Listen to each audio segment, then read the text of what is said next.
Bem-vinda ao MamãeCast, o melhor podcast para mães da internet. Eu sou a Carol Hessel, é um grande prazer ter você aqui. E hoje eu tenho uma convidada muito especial, mas calma, que antes eu vou pedir para você fazer o seu trabalhinho, que é dar o seu like, que é comentar, falar estou amando esse MamãeCast, posta mais, Carol, compartilhar com outras mães, com outras futuras mães, porque é assim, gente, que eu sei que vocês estão curtindo, entendeu? Eu vou aqui, gravo, posto, tudo bonitinho pra vocês, eu preciso desse feedback direto, então faz a sua parte aí que eu faço a minha parte aqui, fechou? Bom, então vamos para a convidada de hoje, que além de ser uma super mãezona, é uma grande amiga minha, Larissa Salgado, muito obrigada. Oi, meu amor. Gente, ela veio aqui no auge da gravidez. Não, e detalhe, a gente já tinha conversado pra ela vir, mas eu falei assim, não, eu quero você gravidona. Ela, eu não vou, eu vou estar parecendo um, sei lá, o que ela Zacarias. falou? O Zacarias. Dos Trapalhões. Enorme. Eu falei, e aí ela chegou hoje plena, tipo, falei, Larissa, tá melhor grávida do que não grávida. Ela, pior que eu tô mesmo, Carol. Mas calma que a gente vai falar sobre isso. Verdade. E deixa eu apresentar a Lari. Mãe de segunda viagem, tá? Hoje na gravação tá com 31 semanas. Quando for ao ar, ela já vai estar mais ainda. Mas agora tá com 31, esse barrigão. Mãe do Miguel, que já tá com 9 anos. 9. E o Dante, que tá na barriga. Esposa do Arthur. Pedagoga e empreendedora. A mulher é 1001 função, entendeu? Até pra criar a apresentação dela, eu falei, como que eu vou te apresentar, mulher? Ela, não sei, apresenta sim, tá tudo certo. Lari, então, muito obrigada mais uma vez, sou muito feliz. Obrigada a você. Vou fazer várias perguntas que eu fiquei super curiosa, tipo, nossa, eu não sei isso da Lari, eu não sei isso da Lari. Então, eu acho que vai ser muito importante, principalmente pra contar dessa dualidade, né? Porque você teve... É o seu segundo filho, mas é como se fosse o primeiro, de certa forma, pelo tempo e pelas circunstâncias muito diferentes, né? Então, calma. Vamos lá. Vamos pelo começo. Vamos por partes. Vamos à gestação de Miguel. Sim. Gestação de Miguel. Você era super novinha, você morava lá no Pará, né? Tava na faculdade. Era o seu namorado? Eu acho que era o meu segundo ano de faculdade. Segundo ano de faculdade. Isso. De pedagogia. Não, eu fazia letras na época. Letras, tá. Isso. E você engravidou no susto, como é que foi isso? Descobrir que tava grávida, quantos anos você Gente, tinha? se eu contar essa história, que vocês não vão acreditar. Você vai contar e a gente vai acreditar, no caso. Vai, conte. Jesus, foi assim, eu namorava com o pai do Miguel, há uns 2 anos mais ou menos, e na ocasião da concepção, foi o dia que a gente terminou. O dia que eu terminei com ele, né? Aí, aquela coisa do nosso último encontro, blá, blá, blá. Aí a gente terminou. 2 meses depois, eu tava viajando, eu passei... Isso foi mais ou menos, acho que em maio ou junho. Quantos anos você tinha? Eu tinha 21. Tá. E aí, eu tava viajando de férias, eu, professora, né? Assim, na época eu ainda tava na faculdade, mas eu trabalhava em escola já. Eu era estagiária e tudo mais. E aí, eu tive julho de férias. E fui passear, passei 30 dias no sul, vim pra São Paulo, fui pra Porto Alegre, Gramado, Floripa, não sei o quê. Caramba, fez um tour. Foi, passei julho viajando. E aí no final de julho minha irmã me ligou. Mana, tu tá usando camisinha nessa viagem? Aí eu falei, tô. Por quê? Aí ela, porque veio uma prima, alguma parente, sei lá, alguém aqui em casa que é médium e viu ou eu ou tu andando com barrigão, uma camisola branca aqui em casa. Aí, na época, minha irmã namorava uma menina. Aí eu falei, bom, até onde a ciência pode provar, a minha irmã não consegue ficar grávida da namorada. E eu falei, vou fazer um teste de farmácia. Por causa da médium, né? Aí eu comprei o teste de farmácia. Mas não tinha atrasado? Ou você nem tava... Não, eu tive 2 sangramentos. Em junho e julho eu sangrei. Tá, então Só você que eu achou era tomei menstruação. anticoncepcional por 6 anos. Então eu falei assim, cara, desde os meus 15. Eu falei assim, deve ser o meu ciclo voltando, alguma coisa hormonal, sei lá. E aí eu falei, quando voltar das férias, eu vou na ginecologista pra ver o que pode ser. Então em junho eu tive um sangramento. Em julho, você achou que era sua menstruação. Que eu achei que era minha menstruação. Nunca tinha engravidado, não sabia que existia esse negócio de nidação, que a nidação sangra, não sei o que lá. E aí, fiz o teste de farmácia. Minha irmã falou comigo no dia. No outro dia de manhã, eu fiz o teste de farmácia e deu positivo. Você descobriu assim? Foi assim. Aí eu falei... Eu tava indo tomar banho pra ir trabalhar, né? Eu trabalhava de manhã e tal. Aí eu falei... Você já tava lá no Pará, já tinha voltado de férias? Já tava. Tipo, era o meu primeiro dia do trabalho pós-férias, né? Aí eu falei assim, bom, então agora eu não vou resolver nada. Vou tomar banho, vou trabalhar. Quando eu sair do trabalho, eu vou num laboratório e vejo de quanto tempo eu tô grávida. Porque dependendo de quanto tempo eu estou grávida... Eu sei de quem eu sei de quem é. É, porque, gente, no auge da solteirice, acaba de terminar um relacionamento, 21 anos, a mãe tá on. Quer dizer, a mãe não, né? A mulher tá on, muito on. A novinha, né? A 21 novinha, anos. nossa. E aí eu... Beleza, né? Aí fui trabalhar e fui pro laboratório. Depois fiz uma ultrassom, 8 semanas de gestação. Falei, bom, então foi daquele fatídico dia do término. E aí liguei pro pai dele, falei, né? Falei, olha, eu tô grávida e tal, sei lá o quê. E aí, nessa ocasião, ele tava viajando. E aí ele voltou, ele tava viajando a trabalho, e quando ele voltou pra Belém, a gente conversou. Mas foi assim que eu descobri a gestação. Eu tô chocada. Realmente, você falou, vocês não vão acreditar, realmente. Inacreditável. Mas e aí, como foi a reação dele? Ele ficou super feliz, assim. Porque ele nunca quis terminar comigo na época. Tá. Então foi um término que partiu muito mais de mim. Vocês voltaram depois disso? A gente voltou depois disso. Por quê? Porque eu cresci longe do meu pai. Então minha mãe se separou do meu pai quando eu tinha 5 anos. Tá. E aí eu sempre tive na cabeça, desde que eu me entendo por gente, que eu não queria, se um dia eu tivesse um filho, eu não queria que meu filho crescesse longe do pai. Porque eu sei o quanto pra mim foi difícil, entendeu? Tipo assim, não ter meu pai perto, ver meu pai uma vez por ano. E, enfim, na época que eu morava com meu pai e com a minha mãe, ele era o meu herói. E aí, ele sumiu. Tá. Entendeu? E na época, minha mãe e meu pai nunca conversaram comigo sobre isso, do tipo, olha, mamãe e papai vão se separar, seu pai vai morar em outra cidade. Ele sumiu. E aí, isso me marcou muito da minha infância, enfim, toda a minha vida. E aí, quando eu descobri que estava grávida, eu já sabia que eu não queria mais estar naquele relacionamento, por todos os motivos que eu já sabia. Uhum. Mas eu falei, cara, eu posso tentar mais pelo meu filho. E aí a gente voltou. Só que nada mudou. Assim, das coisas que me deixavam incomodada e que eu já sabia que era uma relação falida, continuaram igual. Mas eu tentei. Então acho que desde que eu descobri que eu tava grávida, a gente terminou de fato de novo quando o Miguel tinha 5 meses. Ah, então ficou toda a gestação, nasceu o Miguel e aí... Eu montei um apartamento com ele. Com ele? A gente foi morar junto, acho que o Miguel tinha uns 3 meses. E quando o Miguel tinha 5, eu terminei, de fato. Falei, não vai dar.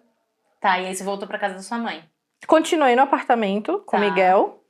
Só que em Belém chove muito. Então, acho que vocês nunca vão entender o quanto chove de verdade. Porque, tipo assim, chove todo dia.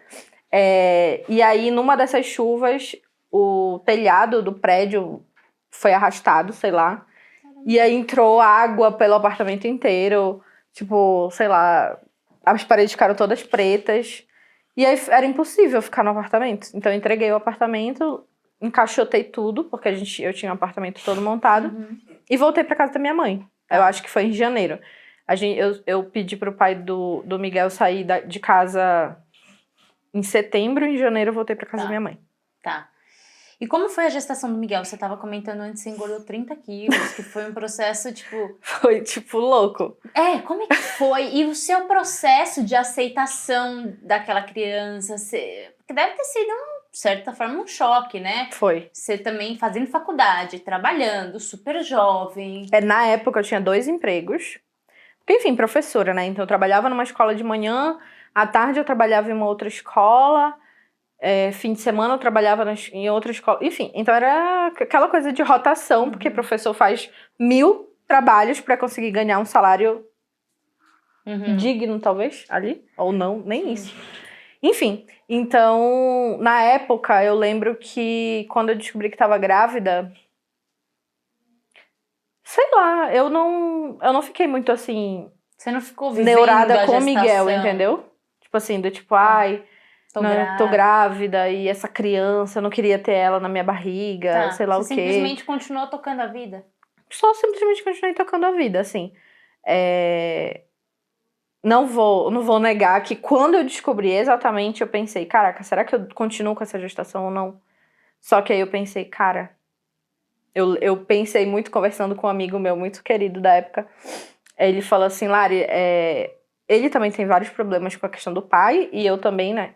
Acabei tocando aqui, sem querer. E ele falou, graças às nossas mães que não desistiram da gente, a gente tá aqui. Então, tipo assim, essa frase que ele falou pra mim, na época, falou, tipo, fez total sentido. Porque eu, a vida inteira, vi minha mãe, cara, fazendo das tripas coração pela gente, sabe? Por mim e pela minha irmã. E o meu pai nunca foi tão presente assim. Então, eu pensei, quer saber, foda-se o pai.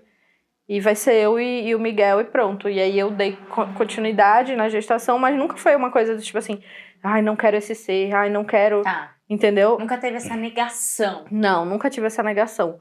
Mas eu também Não deu uma vivi atenção. a gestação, assim, sabe? Eu só fui passando os meses. Aí fiz pré-natal. Eu fiz pré-natal com 3 médicas diferentes, porque eu não gostava de nenhuma. Eu queria muito ter tido o parto normal na época. Não assim o parto normal, mas eu queria que o Miguel escolhesse o dia que ele queria nascer. E não eu, sabe? Porque, tipo assim, eu não vou dizer, oi, tudo bom? Você já tá pronto pra nascer? Vamos marcar aqui sabe? Uma cirurgia pra você. Enfim, então eu, na época, há 10 anos atrás, não tinha tanta informação como se tem hoje. Mas eu tinha lido em algum lugar que pra criança era muito importante o trabalho de parto e tudo mais, né? E eu não encontrava no plano de saúde, obviamente, nem naquela época, nem hoje, é muito difícil, encontrar um médico que esteja disposto a ir contigo para esse momento que pode demorar 4, 6, 12, 24 horas, 48 horas, 3 dias, sei lá. Então, não consegui encontrar nenhum médico e fiz pré-natal com 3 médicas diferentes. E aí foi isso, fui fazendo pré-natal e tal, e fui vivendo. Eu engordei 30 quilos na gestação do Miguel, comi assim, desembestadamente. Mas você não teve nenhum problema de saúde? Não que eu saiba, eu acho que eu tive. Tá. Tipo assim, eu acho muito, muito improvável a pessoa engordar 30 quilos e não ter nada. Mas... Tipo assim, eu ia na consulta de pré-natal, a pressão arterial tava ok. Olhavam só mais o básico, assim. Eu não lembro de, por exemplo, de ter feito curva glicêmica. Tá. Ou nada, não lembro de ter feito nada disso. Mas o Miguel nasceu com 3.800, com 38 semanas, eu acho. Nossa, grande. Grande. Pra 38 semanas. Pra 38 semanas, ele nasceu grande. E... Foi cesárea agendada. Foi cesárea agendada. Foi cesárea agendada. Tipo, eu lembro que nas últimas consultas, assim, né? A última médica que eu fui, eu falei do parto natural e tudo mais. De esperar entrar em trabalho de parto, né? Aí ela falou que eu não ia aguentar, que o meu filho podia sofrer, que eu ia sofrer, que podia me dar dor do trabalho de parto e não ter leito. E eu parei meu filho na calçada e não sei o que, tipo, ela falou várias Aterrorizou assim. você. Aterrorizou. E eu com a minha mãe, né? Então eu lembro que o pré-natal eu fiz com a minha mãe. Não foi com o pai do Miguel nem nada, foi com ela. Sempre eu lembro das consultas, sempre com a minha mãe. E aí eu, né, numa consulta, ela falou assim, vamos fazer um teste. Aí me botou lá, fez o toque em mim, meteu o dedo lá onde ela poderia o máximo possível. Aí eu reclamei, óbvio, né? Aí ela, tipo, então você não vai aguentar, não sei o que lá, não sei o que lá. Eu não acredito, Lari. Juro. Cara, isso é violência é um crime, exatamente. É um absurdo. Exatamente. E Nossa, aí... tanta mulher deve sofrer isso. Muita. Nossa, é incontável. E a minha mãe, né, no consultório, ela virou pra mim e falou assim, minha filha, pelo amor de Deus, marca essa cesárea. Falei, tá, mãe, então vamos marcar. Aí a gente marcou. Quando ele fez 38 semanas certinho, a gente marcou. Aí eu lembro que eu internei 5h30 da manhã no hospital. Tipo assim, o enxoval do Miguel, sei lá, minha mãe que arrumou tudo. Minha mãe com a babá que eu tinha contratado. Então, na época, a babá que eu contratei pro Miguel foi minha babá. Foi babá da minha irmã. Você contratou uma babá antes dele nascer? Antes dele nascer. 1 mês antes dele nascer, eu contratei a babá pra já lavar roupinha, arrumar e não sei o que lá, não sei o que lá. Mas, tipo assim, eu não... Por exemplo, do Dante agora, eu fico contando quantos bores ele tem, quantas roupas ele tem, quantas fraldas ele tem. Tipo, do Miguel, minha mãe que tomou conta disso com a Silvia, que era a babá dele na época. E elas lavaram, elas arrumaram, e a bolsa da maternidade foi elas que prepararam. Até a minha, tipo, eu nem sabia o que eu ia levar, sabe? Então, tipo assim, eu não participei tanto assim do processo. Aí no dia do parto eu fui. Eu fui. O que você tá fazendo? Tem que ir, tá bom, tô indo. É tipo assim, sem você não vai dar pra fazer. E aí eu Caraca, fui. isso tava meio... Parecia que você tava meio anestesiada, né, Lari? isso. Tipo, simplesmente, tá. Fui. O que tem que fazer? Bora. Isso, tá bom, vamos. Isso, exatamente assim. Então eu não lembro assim de estar, ai meu Deus, é hoje que eu vou conhecer ele. Não lembra dessa expectativa disso? Não, de tipo assim, ai meu Deus, sei lá o quê. Tanto que esses dias o Miguel perguntou assim, mãe, tu chorou quando eu nasci? Aí eu falei assim, chorei, meu filho, mas não chorei, na verdade. Sabe? Porque eu acho que ele fica querendo, do tipo, será que eu fui tão especial assim? Será que, sabe? Tá. Então ele acaba perguntando, mas assim, de fato, eu não chorei. Mas foi uma coisa assim, tão mecânica também o processo. Era uma realidade muito diferente, né? Quando ele ficar maior, ele vai entender Sim. que era uma gestação muito diferente da gestação que você tá vivendo hoje. A maturidade que você tem hoje. Total. Tipo, o cenário atual é muito, muito, muito diferente. Então, não é sobre amar menos o Miguel de forma alguma. Até porque, cara, você sabe o quanto que Sim, você é louco. uma mãezone, o quanto você dá a vida pra ele. Sim. Mas é porque era um muito contexto diferente. muito diferente. E né? a própria cesárea, cara, assim, eu cheguei, internei, botaram uma roupa em mim, eu desci pro centro cirúrgico, tinham 4 grávidas, uma em cada sala, assim, parecia, sabe, matadouro em sequência, sabe? Então, tipo assim, eram 4 salas de cirurgia, uma do lado da outra, a médica foi fazendo 15 minutos de cesárea, uma depois da outra. Tipo assim, linha de produção total, sabe? E aí, quando ela tirou o bebê, o Miguel de mim e tal, e levaram o Miguel, Você nem ficou com nem ele? Nem? nada. E elas me deixaram na sala de cirurgia lá. Então, eu fiquei lá sozinha por uns 50 minutos. Caramba, Lari. Que Com parto... aquela luz, sabe aquela luz da cirurgia ligada em cima de mim? Nossa, quanta violência obstétrica, né? Uma Quanta atrás da violência. outra. PQP. Isso. Aí levaram o Miguel e eu ficava tipo, cadê o Miguel? Você caiu a ficha de que tudo isso estava sendo, tipo... Na época, não. Um grande trauma, que isso tudo estava sendo Não, na minha pesado. cabeça era tipo assim, deve ser assim mesmo. É assim que é. É assim que é. Tipo, sei lá, parecia que eu tava... Não parecia que eu tava vivendo o grande momento do nascimento do meu filho, sabe? Então a médica veio, tirou, aí sei lá o que aconteceu porque eu tava toda anestesiada, então... Aí eles me deixaram sozinha lá dentro da sala. Eu não sei por que eles fizeram com o Miguel. Tanto que assistindo agora aquele na Netflix, o Renascimento do Parto. Aí eu tava vendo o que eles faziam com os bebês depois de nascer, né? Nossa, chorei. Eu falei assim, meu Deus, será que eles fizeram isso com meu filho? Eu não sei. Tipo assim, nos primeiros momentos da vida dele, eu não consegui proteger ele, eu não sabia o que estava acontecendo. Então, quando eu assisti assim, eu fiquei... Na época eu nem pensei, porque eu não tinha imaginação suficiente pra saber o que poderia. Não tem como, você não conhecia, não tem nem como você imaginar que... Aí começou a me dar uma dor de cabeça horrível por causa da luz, daquela luz da sala de cirurgia, né? Que eles colocam. Sim. E aí eu fiquei gritando por uma enfermeira pra ela desligar aquela luz de cima de mim. Consegui, sei lá, depois de uns 10 minutos tentando chamar alguém, aí elas desligaram. Aí o Miguel veio, elas colocaram o Miguel no meio da minha perna, me botaram numa maca. Aí eu subi pro quarto. E eu lembro que eu só peguei o Miguel de verdade nos meus braços no quarto. Não. Caraca, que loucura. Tipo assim, Golden Hour.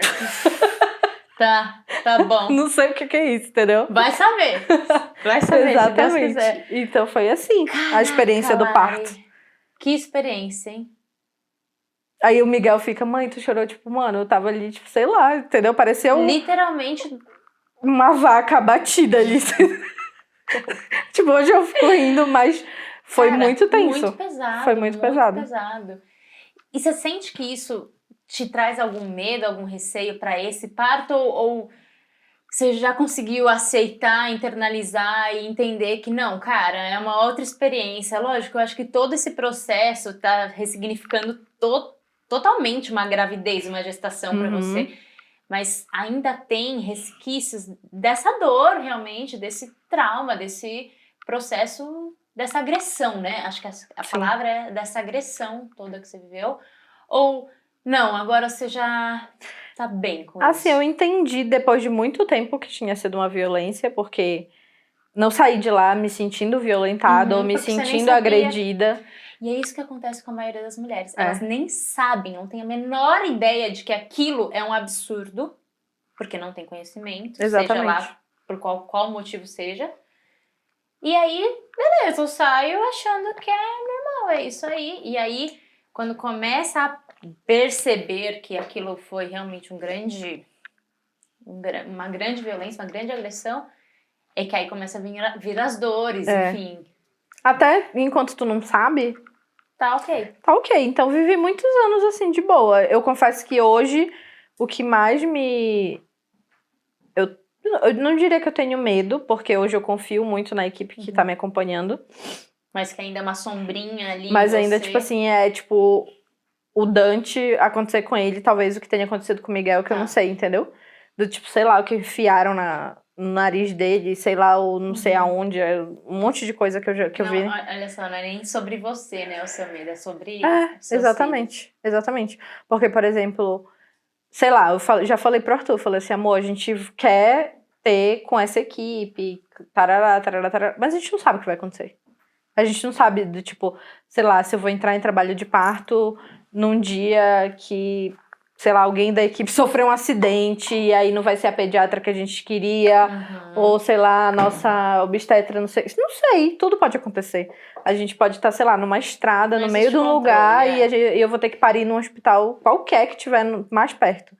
Então, assim, existe o medo, existe, se acontecer alguma intercorrência dessa no meio do caminho. Principalmente se eu não conseguir ter com a equipe que está me acompanhando. Mas eu acho que o conhecimento, ele é muito importante. Então, eu comprei um curso de preparo para o parto e tudo mais de uma obstetra que eu amo.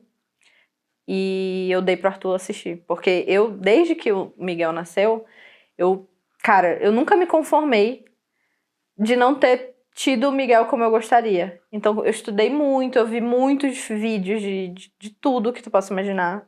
Eu lembro, quando eu tava grávida, você me encaminhou um vídeo de um trabalho de parto no YouTube. Eu falei, mas por que raios que a Larissa assiste isso? Exatamente, porque eu nunca tinha me conformado com essa experiência do parto do Miguel, sabe? Nunca me conformei, na verdade. E aí eu sempre estudei. Tipo assim, eu nunca tive certeza que eu teria outro filho. Sabe? Eu nunca tive assim, não, quando eu ter outro filho, tipo, sei lá, era uma coisa que acho que vinha um pouco dessa experiência ruim que eu tive e eu queria entender e ler e saber. E aí eu tô tentando preparar o Arthur pra isso também. Pra ele... porque eu falei, eu vou estar fora da minha cabeça. Tipo assim... Exato, não, mas isso é muito real. A advogada, veio uma entrevistada aqui fazer entrevista ela é uma advogada obstétrica, tem entrevista dela. Ela falou que é o pai que vai ser o guardião para confirmar, o pai, o acompanhante, para ter certeza que a mulher ela não vai sofrer violência. Porque ela começava a falar tanta coisa, eu falei, mas peraí, na hora do trabalho de parto, a gente tá como é que eu vou cara, saber, entendeu? Não sei o que tá acontecendo. Isso. Então é muito importante essa conscientização do parceiro para ele entender e ele saber, opa, isso aí ela não quer, opa, isso aqui é errado. Porque senão vai alienado e aí acontece igual em inúmeros casos que a gente viu, até o caso da Chantal lá, que o Matheus viu e não soube reagir no momento, exatamente. Infelizmente, né? E assim, não é Deus me livre, não é culpa dele, todo mundo sofreu, aquela família inteira sofreu. Mas talvez, se ele tivesse mais consciência, talvez ele poderia ter falado, opa, você tá ficando louco. Às vezes até preparado, a gente tá ali nervoso na hora, a gente não consegue usar o nosso racional, né? Então, quanto mais a emoção tá elevada, menos o racional funciona. Exato. Então, eu tô tentando trabalhar isso do Arthur dele, porque é um universo que ele nunca estudou, entendeu? Tipo, nunca ele parou pra nada. Nada, e agora ele tá... Aí agora, tô tentando introduzir essas coisas pra ele. Show. Porque na hora eu vou falar, não importa o que eu vou saber. Tipo assim, eu vou esquecer tudo, eu não vou saber nem meu nome, entendeu?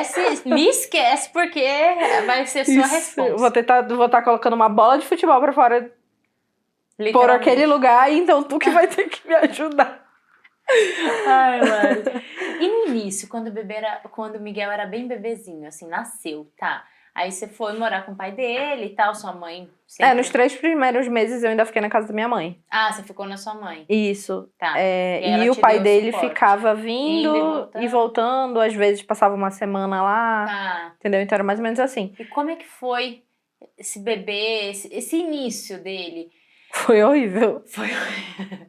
Ele chorava muito de cólica. Tinha muita cólica. Pode chamar a palavra? Pode. Puta que pariu! Puta que pariu. Ele tinha muita cólica. Sério. E chorava muito. Muito. Tipo assim, da hora que ele acordava até a hora que ele ia dormir, ele chorava. E ele só parava de chorar se ele estivesse no meu peito. Nossa. Era a única coisa que acalantava ele, assim, sabe? Não ninava, ou seja, era você, só você. Era eu, aí tinha que fazer. Aí, assim, a gente tentava fazer massagem, nananã, aquelas coisas pra tentar estimular ali a barriguinha e tal. Mas, cara, eu fui em todos os médicos que tu possa imaginar. Eu fui na homeopatia, eu fui na bruxaria, eu fui em tudo, benzedeira e qualquer coisa. Se a pessoa falasse assim, olha, se você botar seu filho ali no sol, nesse grau aqui, tipo, eu fazia. Porque eu tava decidida a resolver esse problema. Porque eu não aguentava ver ele sofrendo. Muito, muito, muito, muito, muito. E Foi aí, muito tenso. E aí foi o tempo que passou. Foi o tempo que passou, ele melhorou um pouquinho com a homeopatia. Tá. Eu levei ele em pediatra, ele tomou todos aqueles remédios que a pediatra tomou chá, que a minha avó é daquelas das antigas, então faz chá de não sei o que lá, não sei o que menos, dá não sei o que. Aí assim, eu lembro que a minha mãe, aí vinham os conflitos, né, de geração, sei lá, não sei. Eu não queria dar fórmula pra ele. E a minha mãe falava que ele chorava de fome. E ele tinha mamado o dia inteiro. Tipo assim, só se ele esconde um estômago por fora do corpo. Porque o estômago que cabia dentro do corpo dele, tipo, era impossível estar vazio, entendeu? E aí ela dizia que ele tava chorando de fome, que ele tava passando fome, que ele não sei o que, que ele não sei o que. E aí uma hora você cedeu. E aí eu falava, tá, mãe, então dê a mamadeira pra ele. E aí ela dava a mamadeira pra ele de fórmula e ele continuava chorando. Eu falava, você tá vendo, mãe? Não é fome, se fosse fome, ele pararia de chorar. Só que aí vinha, enfim, todas essas situações. E eu queria amamentar ele exclusivamente, aí tinha essas coisas, mas depois que minha mãe se convenceu de que ele não tava com fome, aí ela parou. E eu lembro que nesses primeiros 3 meses foi, assim, muito eu, assim. A única hora do dia que ele não ficava comigo era a hora que ele ia tomar banho. Porque minha mãe dava banho e eu ia tomar banho. Era o horário do meu banho também. Então eu tomava banho, ele tomava banho. Então era o único momento do dia que ele não ficava perto de mim. Ou seja, puerpério, assim, você... O puerpério foi, assim, a luta pra conseguir fazer ele parar de chorar. Nem... Sei lá. Você nem lembra. Tipo assim, ai, será que como é que eu me senti, tipo... Não. Eu só pensava o dia inteiro em como deixar ele mais confortável e como fazer ele não sentir tanta dor. E depois de 3 meses ele melhorou, foi melhorando. Passou. Ele virou uma criança normal. Porque cria maturidade, né? Isso, o intestino cria maturidade. Eu lembro que uma pediatra, em uma clínica que eu levei ele, me explicou sobre esterogestação, sobre não sei o que lá. Aí eu, então tá. Porque eu ficava morrendo de medo, assim, eu não sabia o que era. Alguma coisa errada. Ou ele tem algum problema e eu não consegui descobrir ainda, e sei lá, enfim. Então eu ficava viajando sozinha. Isso. E aí essa médica me explicou isso, eu falei, então isso aí, beleza, vai passar. E aí realmente passou. Só que à noite, por exemplo, que ele chorava. Tipo assim, eu não dormia a noite inteira, né? Óbvio. E eu sempre... Tipo, a minha mãe, ela é muito nervosa. E eu, como pedagoga, então eu já trabalhava com criança naquela época há 3 anos. E os meus alunos sempre tinham 2, 3 anos. E eu sabia que a criança, ela pega o que tu tá sentindo. Se tu tá nervoso, se tu tá com medo, se tu tá... Tipo assim, cara, é pior. Melhor tu nem interagir com a criança. Então, à noite, a minha mãe...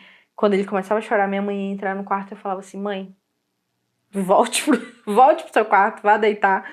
Porque ele não pode ficar nervoso, entendeu? Não. Tipo assim, tem que ter paciência. E ali tem que ter muita calma, muita resiliência, passar tranquilidade pra criança. Nossa, eu lembro que eu cantava. Minha cesárea até abriu. Abriu os pontos? Os pontos, porque ficava pra cima e pra baixo com ele, assim, tipo, cantava e ninava, ia pra cima, ia pro lado e pulava, e cantava até música de São João, cantava tudo que é pra... tipo, meu Deus. Playlist infinita. Infinita, eu cantava tudo que eu pudesse imaginar. E aí até abri um pouquinho a cesárea, mas depois eu voltei na ginecologista, ela me passou lá o que tinha que fazer e deu tudo certo. Mas foi tenso. Então tô preparada pro Dante me dar um baile, ou tipo seja, esse. vai Se não ser for, tá ótimo. que vier, tá fácil pra você. Isso, tô treinada. E agora vamos falar outra coisa tensa. Tá. Ser mãe solo, Uhum. né? Como que você, depois que você tentou, beleza, eu vou tentar mais um pouco pra ficar com o pai do Miguel, porque eu não quero que meu filho seja Cresça, criado, uhum. cresça sem pai não, mas com um pai distante. Sim, sim. E aí você chegou nos 5 meses dele e falou, realmente... Não vai dar. Vamos ficar doido, todo mundo junto. E aí, como que foi pra você assumir isso, principalmente internamente? Como você se sentiu? E aí vocês se separaram, houve realmente um real distanciamento ou tinha visitas frequentes? Como é que foi esse cenário inicial? Por eu ter crescido longe do meu pai, né, eu nunca proibi a relação dele com o pai. Nunca, assim. Nem proibi, nem, tipo, Falou nada. mal, assim? Nada. Porque eu sei que são relações totalmente diferentes. Totalmente diferentes. E, por exemplo, por mais difícil que tenha sido a relação do meu pai com a minha mãe, cara, eu amava o meu pai de um jeito, assim, surreal. Então, eu sabia que o Miguel ia amar o pai dele também igual. Independente do que tinha acontecido entre eu e ele, entendeu? Então, eu lembro que o Miguel, com 1 ano de idade, quando ele desmamou, ele já ia sozinho pra casa do pai. Tá. Então, eu já arrumava a bolsa dele, mamadeira. Então, desde 1 ano de idade, ele passa fim de semana na casa do pai. Com a avó, com o avô, com o pai, tarará, de boa. E eles sempre tiveram essa relação. Tá. Então, nunca proibi nem nada. Legal. Pra mim, pessoalmente, como mulher, eu não queria ter contato com essa pessoa. Se eu pudesse escolher, tipo, seria uma pessoa que eu não ficaria interagindo. Mas não é muita opção, né? Não é muita opção. Quando você tem Então, o que eu fiz foi ter um relacionamento estritamente profissional. Então, tipo assim, o que eu tinha que falar com ele a respeito do Miguel, eu falava. Ele sempre tentou falar comigo e tal. Tipo assim, não ficar só nessa de... Ai, você já vai buscar o Miguel? Ai, o Miguel está chegando. Acho que é pra ter uma relação de boa, né? Mas eu nunca fui muito aberta. Tá. Nesse começo, principalmente. Então, hoje em dia, eu acho que acho que desde que o Miguel tem uns 6 anos, 5, eu já sou mais tranquila. Então, eu consigo trocar ideia. Ai, tá acontecendo isso, não sei o que lá. Aí eu consigo trocar uma ideia normal.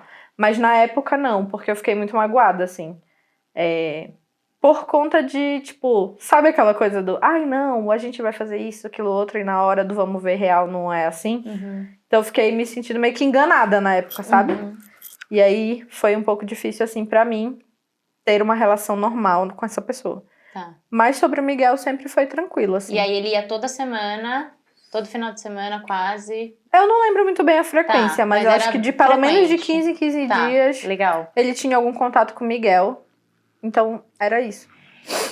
E tinha esse contato, mas você que ficou responsável, basicamente, por todas as responsabilidades de criar uma criança, inclusive financeira. Sim. Foi você que assumiu isso? Foi. E como é que foi com você com 21, 22? 22. 22 anos.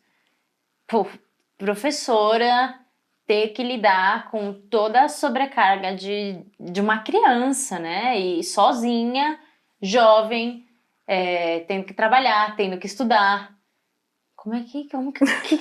Fala aí, como é que você sobreviveu? Ele tinha babá, né? Tá. Que eu contratei desde ele, antes dele nascer, 1 mês antes dele nascer, eu tinha babá. Ele nasceu com a babá. Ele nasceu com a babá, que foi minha babá. E como foi pra você também, aproveitando, Aham.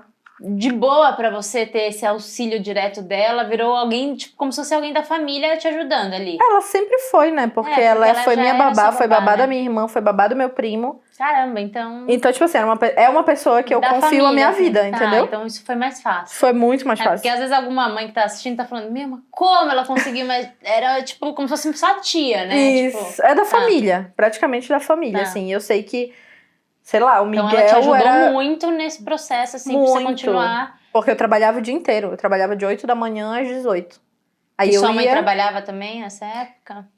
Quando eu me separei do pai do Miguel, eu ainda fiquei no apartamento sozinha. Ah, Então tá. ela ficava no apartamento com ele, que era 2 quarteirões da escola que eu trabalhava. Tá, E aí, na hora do almoço, eu ia pra casa, amamentava ele e voltava. tá, Então eu voltei a trabalhar real quando ele tinha 6 meses. tá.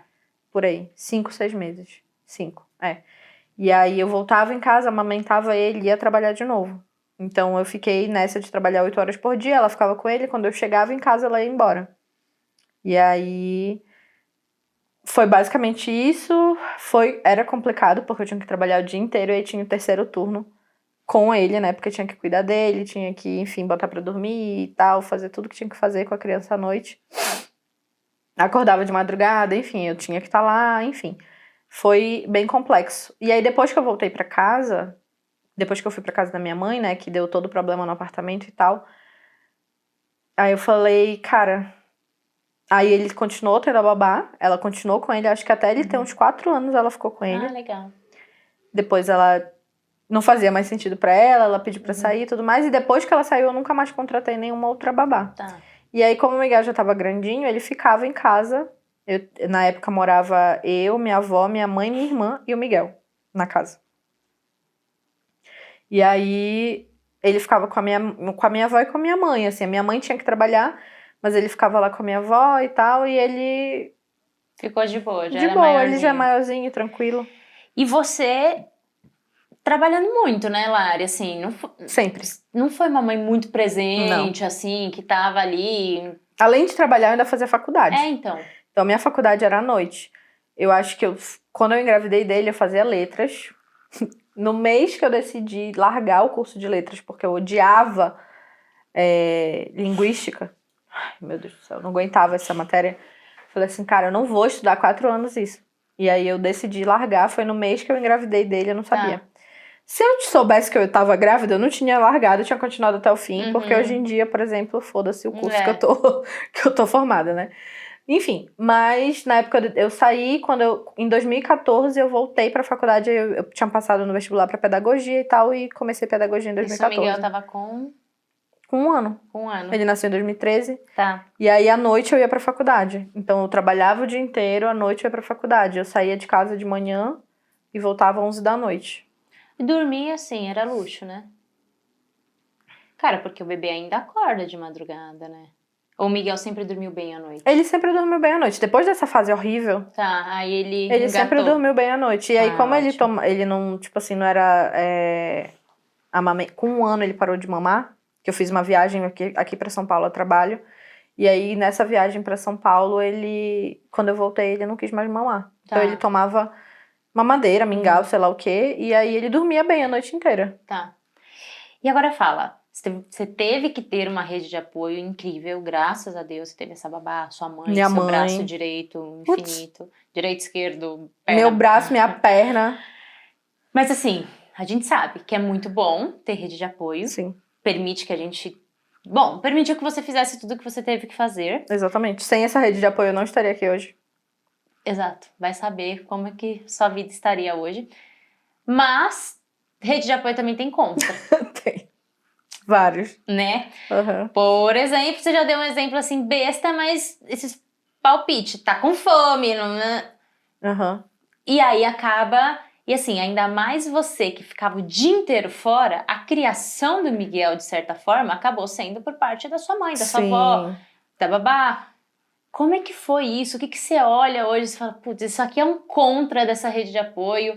E assim, hoje você tentaria fazer de alguma forma diferente? Porque também é delicado, porque a pessoa já tá te apoiando, ainda você vai ser um pé no saco, aí a pessoa vai falar, se vira, né, minha filha? Porque é o que eu posso fazer. É muito delicado essa questão de rede de apoio, né? É bem... Conta aí esse cenário pra gente. Cara, eu entendia que eu precisava daquilo, né? Uhum. Porque eu precisava que alguém ficasse com meu filho pra eu ir pra faculdade, pra eu trabalhar, pra eu fazer as coisas. Por que eu fazia isso? Por ele. Então, na época, tipo assim, eu precisava ter 3 empregos se fosse só eu sozinha? Não. Mas como eu precisava pagar pra ele comida, escola, plano de saúde, enfim, tudo que ele precisava, roupa, remédio, eu tinha que ter de onde tirar, né? Minha mãe me ajudava um pouco, mas basicamente quem arcava com tudo era eu. Então eu tinha que aceitar. Coisas que eu não concordava, eu tinha que aceitar. Tipo o Alimentação. doce, essas coisas? Tipo assim, hoje em dia... Ai, meu Deus, eu fico lembrando de mais fotos que o Miguel tem. Tipo, ele ia pra casa dos avós, né? Na casa dos avós paternos e tal. Mano, eles me mandavam foto do Miguel todo coberto de doce. Tipo assim, não lambuzado. Assim, sabe aquelas balas de iogurte, não sei o que? Eles jogavam assim ao redor dele.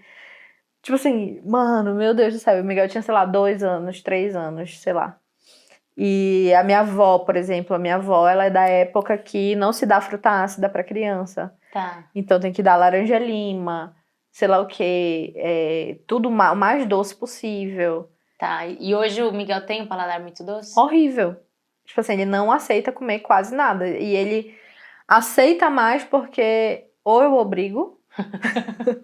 Tipo assim, eu explico pra ele, falo assim, olha, meu filho, por exemplo, a diabetes, eu já expliquei pra ele que é muito açúcar no sangue Tá. e tal, e que é o excesso da açúcar que o corpo acaba dando problema.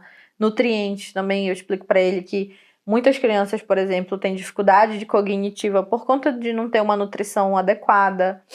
Enfim, então, né, essas crianças carentes que não têm comida em casa passam por isso, e eu sei porque eu fui professora e eu trabalhei em escola pública por um tempo e eu sei que, tipo, às vezes a criança vai pra escola sem ter comido nada e quando volta pra casa não tem nada pra comer, sabe?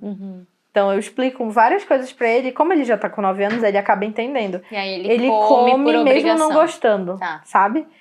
Mas é uma grande luta. Tá. Por exemplo, se eu deixar, ele come uma barra de chocolate inteira sozinho. Só no, E ele fala, meu mãe, almoço. e se eu não aguentar? Porque eu digo pra ele, meu filho, coma, mas coma, sei lá, só um quadradinho ou 2.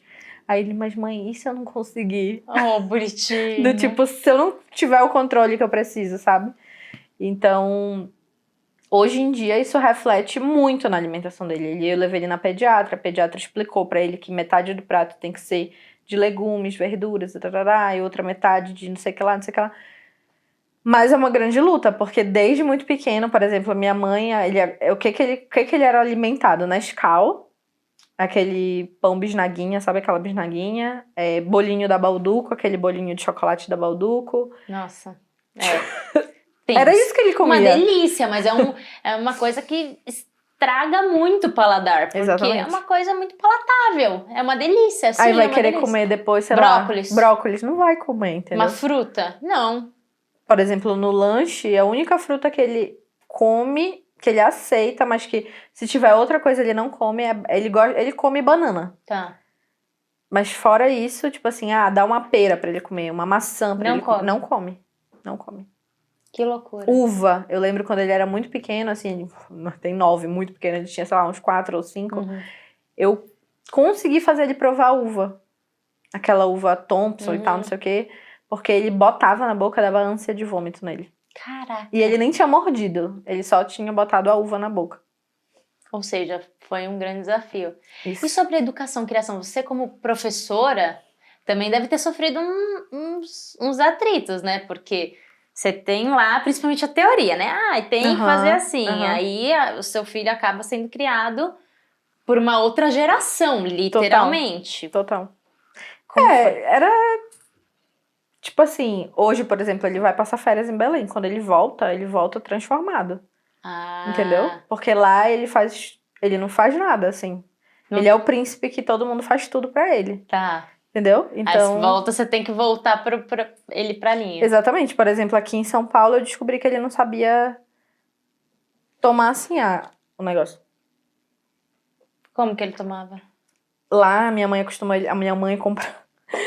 comprava assim um negócio de canudinho. Ele só tomava de canudinho? Tudo de canudinho. Ele não sabia tomar... E eu descobri num estúdio aqui em São Paulo. A gente tava numa gravação lá onde a gente fazia os lançamentos. E aí ele, mãe, tô com fome. Aí eu, putz, não tem o que uma criança comer aqui nesse lugar. Só tinha bis e uma latinha de refrigerante. Aí eu dei pra ele e falei, filho, tem só isso aqui. Né, tipo assim, é o melhor pra uma criança comer? Não, mas era o que tinha, né, não deixar ele morrer de fome, né. E aí quando ele foi tomar a latinha de refrigerante, não tinha canudinho. Aí ele ficou... Não é possível. Aí eu... Tipo, no meio da gravação, ele... E, tipo, ele não conseguia virar. Tipo assim, eu fiquei... Ele não tchum. Ele não Só virava, com porque, canudinho. enfim, né? Eu vim pra São Paulo, ele veio depois.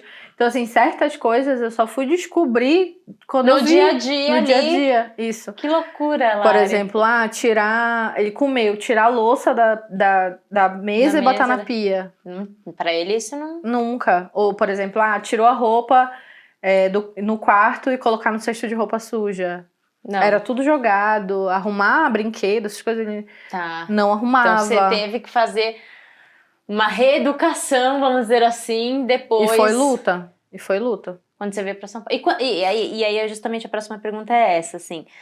Como que foi a decisão de vir pra São Paulo? Você deixou ele lá, Deixei. veio pra cá. Quanto tempo depois você buscou ele? Como foi essa adaptação? Que foi uma adaptação, novamente, Foi. meio que você se reencontrou com o seu filho, né? Sim. Porque é como se a sua maternidade antes, me corrija se eu falar qualquer besteira, Aham. fosse complementada ali com a sua mãe, Isso. fosse meio dividida ali. Isso.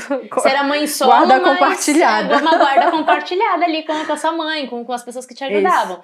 E aí, quando você veio pra São Paulo, era você, e aí você teve que assumir de verdade essa educação mais direta, né? Essa maternidade um pouco mais direta. E as consequências, né? E as consequências. Porque eu sabia lá atrás que era uma escolha, que eu não tinha outra opção, entendeu? E eu sabia que essa escolha ia ter consequências e um dia eu ia ter que encontrar com elas, né? Uhum. Porque eu não conseguia, dentro da casa da minha avó e da casa da minha mãe, educar ele do jeito que eu gostaria. Porque, por exemplo, para a educação acontecer, tem que ter uma continuidade. Tipo assim, não dá pra mãe fazer de um jeito e o pai fazer de outro. Uhum. Tipo, ou tem um diálogo ali entre as duas partes para que as coisas sejam conduzidas juntas, ou não vai dar certo. Então eu sabia que o diálogo não ia dar nenhum resultado, porque é aquela coisa das gerações. Então minha avó, minha mãe acreditavam que era daquele jeito e eu acreditava diferente. Então E eu era tinha que o que aceitar. você tinha. Beleza. Aí quando ele fez 1 ano que eu falei que ele desmamou, que eu tinha vindo pra São Paulo pra fazer um trabalho, eu sempre fiquei nessa, desde que, acho que de 2013 até 2016 ou 2017, eu tinha um trabalho que eu tinha que vir pra São Paulo. Em alguns períodos. Tipo, sei lá, 4 vezes por ano eu vinha fazer uma viagem de, sei lá, 5, 7 dias pra São Paulo. Então, nesses anos, eu sempre fui construindo, junto com a minha mãe, que sempre me apoiou em tudo, a ideia de que, mãe, aqui em Belém eu não tenho a oportunidade que eu preciso pra crescer o quanto eu preciso. Porque Belém é uma cidade muito provinciana, as empresas são todas de família, aquela coisa assim que não tem muito pra onde crescer. Tipo, lá em Belém eu fui professora, né, por muitos anos, fui coordenadora de escola, fiz várias coisas. Então eu já tinha batido num teto ali que eu falava assim, cara, aqui não me cabe mais, eu preciso ir pra outro lugar. E aí nesses 5 anos eu sempre conversei com a minha mãe. Mãe, em algum momento eu quero ir pra São Paulo. Eu tinha vários amigos que tinham vindo e tinham se dado bem, assim, né? Tipo, conseguindo um bom emprego, blá, blá, blá. Então minha mãe sempre sabia desses seus planos. sabia desses meus planos. Só que o plano era, quando eu terminar a faculdade eu vou. Porque eu também não ia vir sem uma faculdade. E aí, quando chegou na véspera de vir, que foi em 2019, eu formei eu defendi o TCC, acho que foi dia 20 alguma coisa de junho de 2019. E no dia seguinte da defesa do TCC eu embarquei pra São Paulo pra vir pra cá. Tá. Tipo, eu comprei a passagem só de vinda.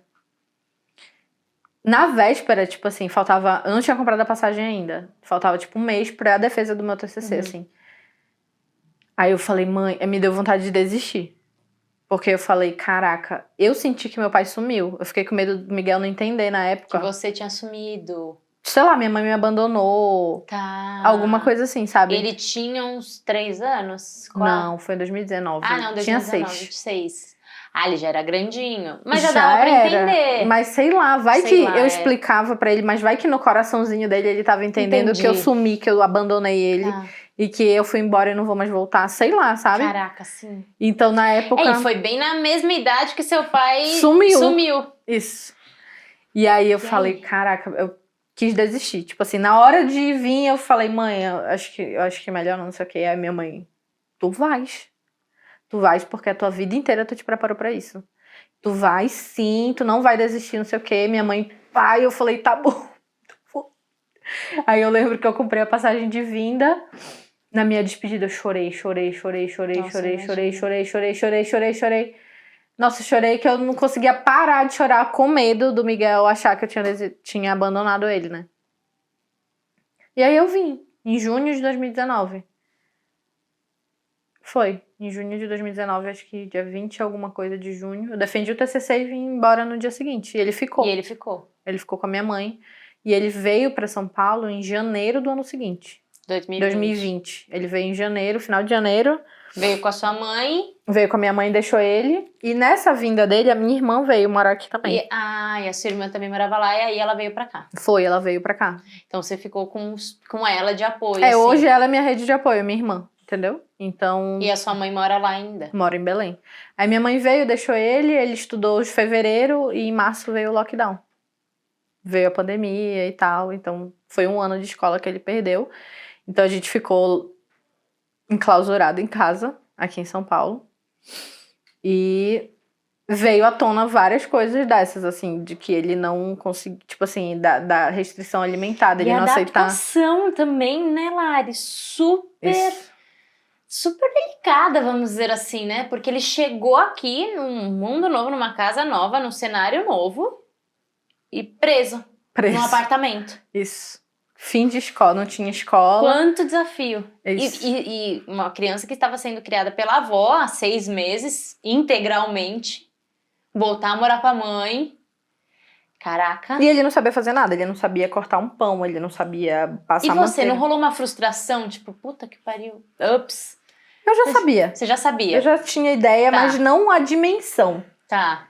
Entendeu? Entendi. Então, por exemplo, de tudo, assim, dele contribuir. Atividades que a gente sabe que uma criança de 6 anos consegue fazer, ele não conseguia fazer nada. E aí você com Ele paciência não conseguia foi botar a ensinar blusa, ele não conseguia essa tirar a base. blusa, ele não conseguia amarrar o cadastro, ele não conseguia fazer nada. E nessa época que ele veio, o Arthur, você já estava com o Arthur? Eu namoro com o Arthur já tem uns 7 anos. Tá, então você já namorava o Arthur. É, mas ele tava em Belém. Ah, você começou a namorar o Arthur em Belém? Sim. Eu não sabia. A gente já namora... A gente se conheceu ali em 2015. É verdade, eu sabia sim, eu tô muito louca. A gente Agora se conheceu em eu tô lembrando. 2015 e a gente começou a namorar um pouco Tá, depois. mas ele veio pra São Paulo por você? Assim, Digamos que a ideia foi... ele nunca vai assumir, mas na verdade foi por euzinha. Isso. Eu vim primeiro sozinha, Tá. ele ficou em Belém. Que ele trabalhava lá na Ambev. Então ele ficou lá e depois... Ele era muito apaixonado pela Ambev. Então era tipo assim, era ou eu ou a Ambev, entendeu? Então, tipo assim, ele era uma multinacional, ele queria muito trabalhar nessa empresa, blá, blá, blá, blá, blá. Qual era a minha visão do lado de quem não estava lá trabalhando, né? Eu achava que ele era explorado, Tá. ganhava pouco e que ele era muito bom. Tipo assim, cara, tipo assim, a Ambev tem uma preciosidade na mão dela e ela Não tá aproveitando. está cagando, entendeu? E o Arthur via como, meu Deus, sei lá o quê. Então, tipo assim, eu sabia que eu não podia ser muito incisiva Tá. sobre isso. E aí eu comecei a jogar pra ele ali, quem sabe, de Outras repente... oportunidades. Olha isso aqui, vê isso aqui. Aí ele aplicou para um processo de trainee numa outra empresa muito grande e foi até as entrevistas com a diretoria, não sei o que. Foi muito além no processo. Aí ele falou, caraca, eu sou bom, né? Aí ele começou a abrir os olhos dele para outras oportunidades. Então, o Miguel já conhecia o Arthur antes, Já. então isso foi bom. Ele já se conheceu, mas eles não tinham uma relação. Tá, Entendeu? não eram próximos. Não, era tipo assim, eu e o Arthur, meu namorado, eu e o Miguel, meu filho. Tá. A gente, sei lá, ia no cinema às vezes junto. Sei lá, mas é que foi contado na Nos mão de dedos. uma palma, assim, às vezes que a gente fez um programa, nós três, Tá. entendeu?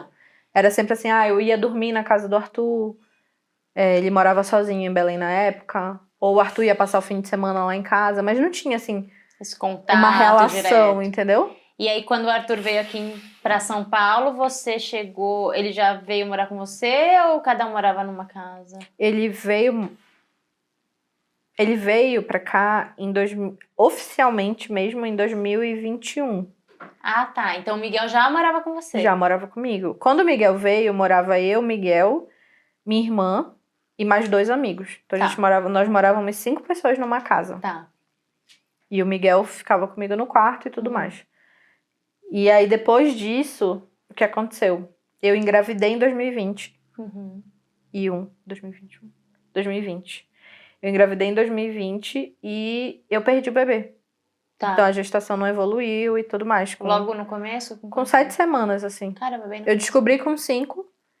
Com 7 semanas eu já fiz a ultrassom e não tinha batimento e tudo mais. E aí a médica falou pra eu esperar até 30 dias pra ver se o meu corpo expelia e tudo mais naturalmente, pra não fazer a curetagem, mas não aconteceu nada. Eu esperei 30 dias e nada aconteceu. Como foi esse processo pra você, Lari? Horrível. Horrível, né? Podre. Eu imagino. Aí nessa época o Arthur veio, ele tava em Macapá, que a família dele é de Macapá, na verdade. Ele tava em Macapá.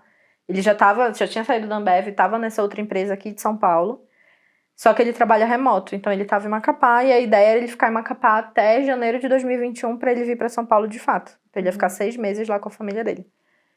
E aí isso em julho, agosto de 2020 eu descobri isso e tal. Aí eu falei assim, eu preciso que tu venha pra cá. Porque tipo assim, foi péssima a experiência. Eu falei, eu não vou fazer isso sozinha.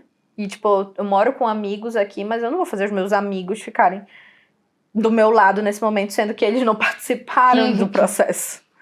Então eu fiz ele vir pra São Paulo, nessa época, pra ele me acompanhar. Então ele ficou os 30 dias da espera. Todos os dias era aquela expectativa de, será que agora? Não, parece que a minha vida parou. Nossa, eu imagino. Sabe assim, parece assim que o mundo parou e não ia pra frente nem pra trás. Era só aquela espera. Era só aquela espera. Coisa. E nada aconteceu. Aí quando foi no feriado de 7 de setembro, eu falei assim, eu não aguento mais esperar. Eu preciso que a minha vida ande pra frente. E aí eu internei no hospital pra fazer a curetagem e ele foi comigo. Tá. Aí ele internou, a gente fez todo o procedimento lá, fiquei 3 dias mais ou menos internada. E aí depois de um mês e meio... bastante tempo. É. Aí depois de um mês e meio ele voltou pra Macapá pra passar uns meses com a família. E aí em janeiro de 2021 ele veio oficialmente pra São Paulo. Tá. E aí foi morar com vocês. Em março de 2021 a gente se mudou pra esse apartamento que a gente mora. Mudou nós você, o 3. Miguel e o Arthur. Tá. Isso. Mas aí ele já tava mais adaptado, né? O Miguel, enfim. Já, não, assim, ele é uma criança super adaptável. Desde pequeno, eu sempre obriguei ele a, tipo assim, meu filho, você vai dormir mesmo com barulho. Tipo assim, a gente tá num lugar e tem uma música louca tocando no fundo, você vai dormir desse jeito. A gente vai não sei onde, só tem pra comer, sei lá, arroz e carne, ou ovo, a gente vai comer o que tiver. Então, tipo assim, ele nunca foi muito de não se adaptar, ou estranhar alguém. Tipo, uma pessoa nova que ele não conhece, não vai... Até meio perigoso isso, né? Mas ele sempre foi super tranquilo. E como é que ficou o relacionamento do Miguel com o pai dele depois que veio pra São Paulo? Porque ele é de Belém, o pai dele. É de Belém, mora lá. E aí, como é que ficou isso? Como foi a decisão ele se vem nas de trazer férias. eles? Tipo assim, ele não tem muita opção. Tá. Porque, tipo assim, financeiramente quem arca com tudo do Miguel sou eu. Ele não te ajuda em nada? Ele manda R$380 às vezes. É quase uma piada, né? Sim, 380 não dá... Não paga o transporte do Miguel pra escola. Mas enfim. Então assim, financeiramente ele não arca com nada. Então assim, pra ele dizer não, quero que ele vá, então beleza, ele vai ficar. E aí, como é que vai ser? Então assim, acabou que ele... Você comunicou que ia e aí todas as férias o Miguel vai pra lá? Todas as férias o Miguel vai pra lá. Então janeiro e julho, geralmente o Miguel vai pra lá. Tá. A única coisa que eu faço é dizer, tipo, cara, eu não vou comprar passagem pra ele. Tipo, se vocês não comprarem, ele não vai. Tá. Então, aí eles compram a passagem, eu não sei quem paga, eu não sei como é. Também não importa. Mas aí o Miguel tem um contato diário, semanal? O Miguel liga. Tá. O Miguel liga, o Miguel não tem celular. Isso também é uma coisa que o Miguel tinha. Tá. Tela, vício em tela, assim. Tipo, ele passava às vezes 8, 7, 8, 10 horas do dia no celular. Tá. Assim, tipo assim... Porque lá na casa da minha mãe, né, ele não tinha babá, não tinha quem brincasse com ele, a coisa mais fácil era dar uma televisão pra ele assistir, o celular pra ele assistir, um tablet, enfim. Então, ele chegou aqui em São Paulo super viciado em tela, muito viciado em tela. Então eu fui tirando, e hoje em dia ele não tem celular, mas ele já teve celular. Ele tem o celular que tá comigo guardado, ele sabe que é dele, mas ele não usa no dia a dia, né? Então ele fala com o pai dele pelo meu celular. Tá. Então, só que eu trabalho muito, tu sabe, né? Que a gente trabalha com a internet, então passo o dia no celular. Às vezes o pai dele liga, eu não consigo atender. E aí quando eu libero, tipo, já é 11 horas da noite, eu já foi o dia. Enfim, acaba que às vezes rola esse desencontro de comunicação, porque tem que ser pelo meu celular. Que o Miguel não tem mais chip, não tem WhatsApp, não tem nada. Mas o Miguel pede também, assim, às vezes. Ele, eu posso ligar pro meu pai? E aí, se eu não tô usando o celular no momento, eu dou o celular pra ele e ele liga pro pai dele. Então, ele tem esse contato direto com o pai, mesmo estando Faz videochamada, o pai dele tem 2 filhos. Tá. Então, são irmãos do Miguel, aí eles ficam conversando lá e tal. Tá. Então, assim, a comunicação Então, o pai dele não sumiu? Não sumiu. Então, não ótimo. Sumiu. Mas ele sente falta. Sente falta, o Miguel sente falta. Da interação com a família. Sim. Porque aqui a gente não tem ninguém, só minha irmã. Tá. Lá, tipo, na minha casa em Belém, é tipo assim, a casa cheia no domingo, sabe? Todas as tias, são 7 tias, não sei quantos mil primos. E na casa do pai dele tem um monte de gente, então ele sente falta desse... Do dia a dia mais cheio. Ele fica, às vezes, hoje em dia até que ele parou, mas ele ficava, mãe, falando, por que a gente não morava em Belém? Ele ficava perguntando, entendeu? Mas eu sempre expliquei pra ele que era por causa do trabalho. Você sempre comunicou bastante. Sempre.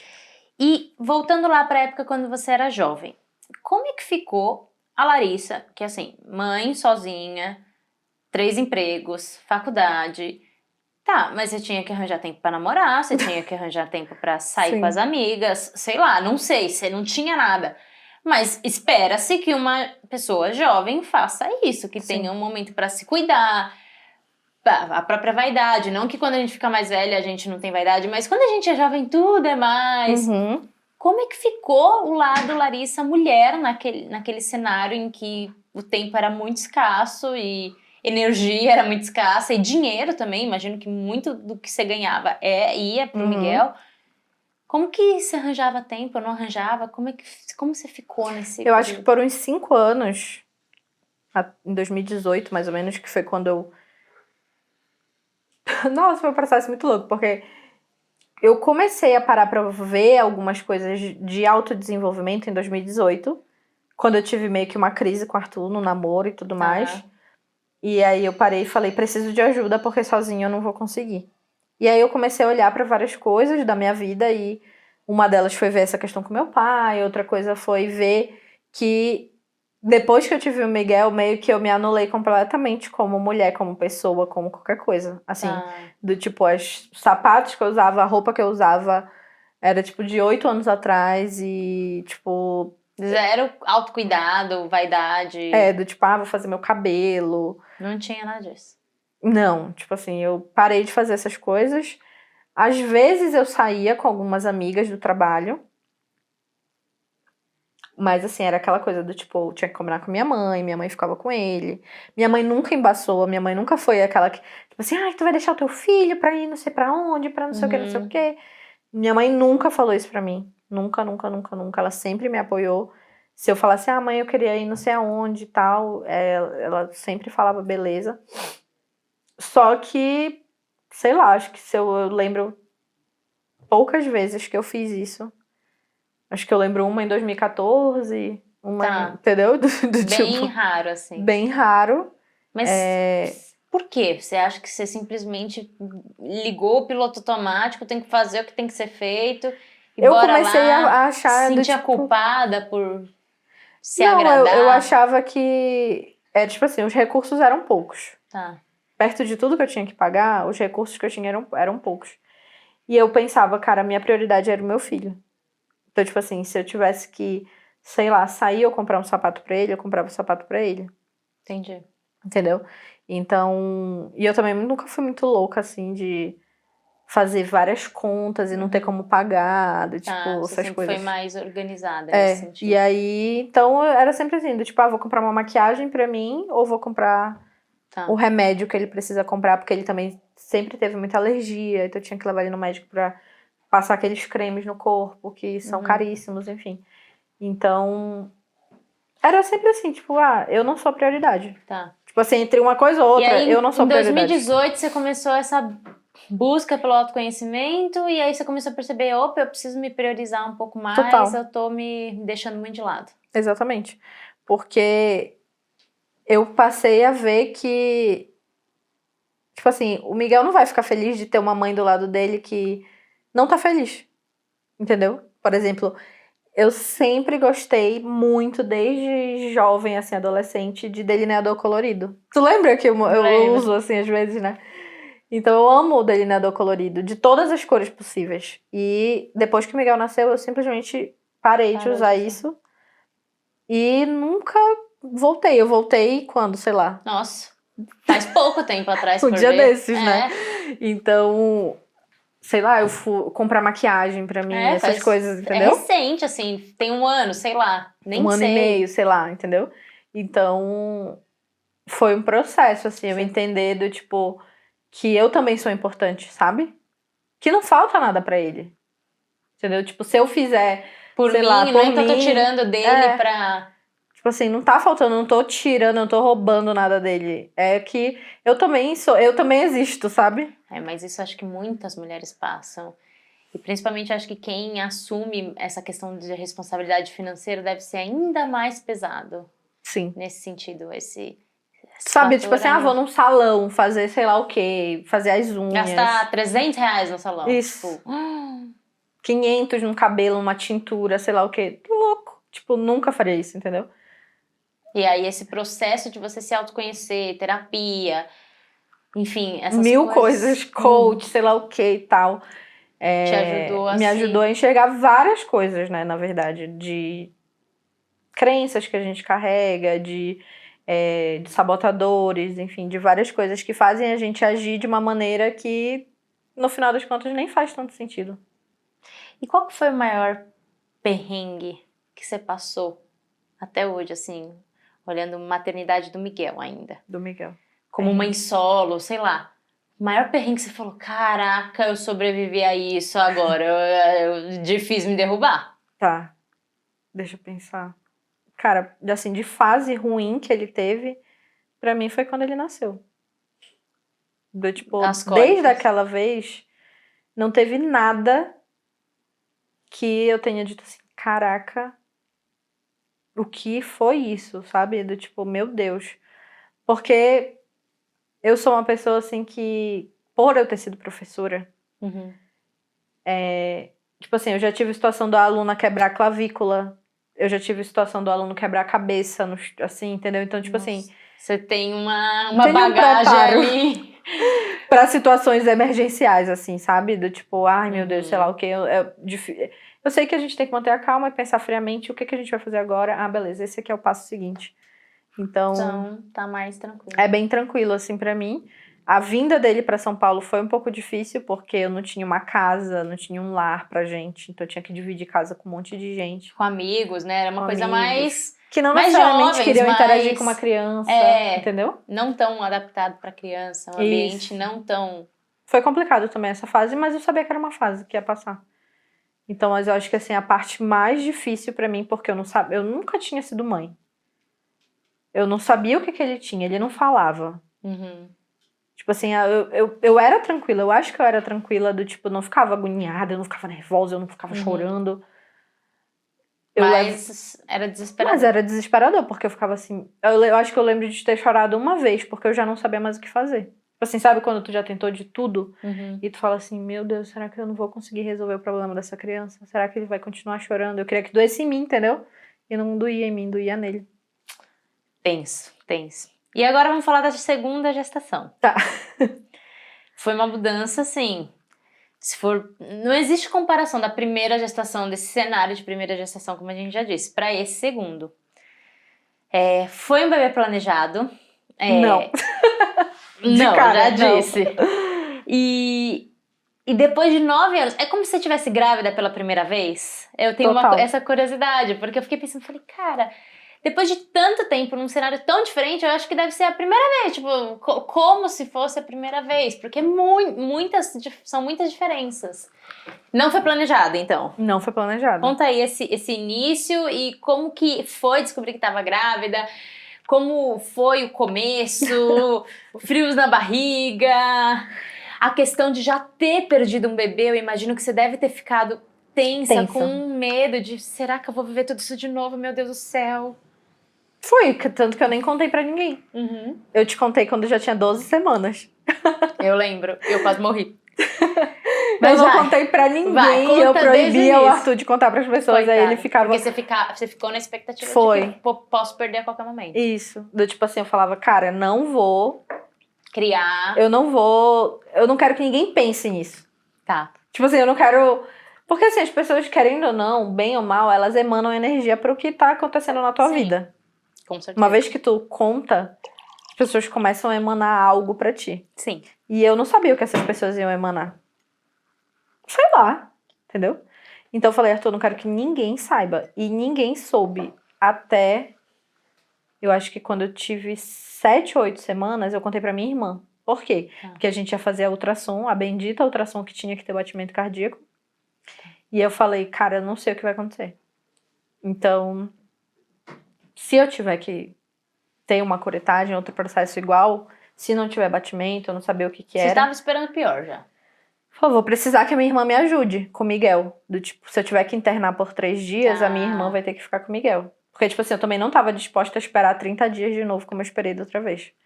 E aí eu falei, mano, é o seguinte, tô grávida. Aí ela, meu Deus. A gente pode ficar feliz? Eu falei, não pode ficar feliz, não pode ficar triste, não pode nada. Fica neutra. E eu tô te contando porque eu vou fazer a ultrassom, eu não sei o que vai acontecer, então talvez eu tenha que fazer. Eu expliquei pra ela. Aí ela falou assim, beleza, então tá bom. Aí eu fui... Sem sentimentos. Estou aqui fingindo plenitude. Tanto que acho que com 12 semanas ela falou, e agora, a gente pode ficar feliz? Já tô liberada? Posso sentir? Isso. E aí eu contei só pra minha irmã. Ela era a única pessoa que sabia. Caramba, difícil segurar, hein? Difícil segurar. E aí eu contei pra minha irmã. Você ficou morta nesse início também? Como é que foi o início da gestação? Foi horrível. Foi horrível? Foi horrível. Tipo assim, horrível. Tá, dá detalhes. Eu acho que não foi a pior de todas, porque eu não fiquei vomitando. Eu não tive vômito. Mas enjoo você teve? Enjoo, náusea, tontura. Eu odiava tudo. Você tava comentando que você olhava o tapete. Eu odiava tudo. Eu odiava a tua calça, eu odiava o casaco do Arthur, eu odiava o meu casaco, eu odiava a cama, eu odiava... Nada prestava. A água do chuveiro, eu odiava a água do chuveiro. Tipo, eu passava assim 2 dias sem tomar banho, porque toda vez que eu ia tomar banho, pra mim era tipo assim, meu Deus, a sensação quando eu ia tomar banho era como se eu estivesse bebendo água. Eu não sei te explicar. Que loucura! Eu odiava o cheiro do shampoo, eu odiava tudo. Tipo, eu já cheguei ao ponto de dizer, Arthur, vai ficar lá dentro do banheiro comigo conversando enquanto eu tomo banho pra, tipo, tirar a minha atenção da água e eu focar no que eu tô falando, entendeu? Pra tirar o meu cérebro daquilo que eu odiava. E aí ele ficava lá dentro do banheiro comigo conversando enquanto eu tomava banho. Porque eu odiava tudo. Que tudo. Loucura, Lari! E tudo isso você ficou calada, né? Porque você não contou pra ninguém. Então ninguém, tipo, você tava louca e todo mundo achou que você realmente enlouqueceu, porque tá doida. E eu sumi. Do tipo assim, eu não falava com ninguém, com nada. Tipo assim, as pessoas me mandavam mensagem, assim, eu tipo... Só desconsiderava. A minha sensação era que o que eu queria fazer naquele momento era, se eu pudesse, né? Ficar em posição fetal, sem luz, sem ter que comer também.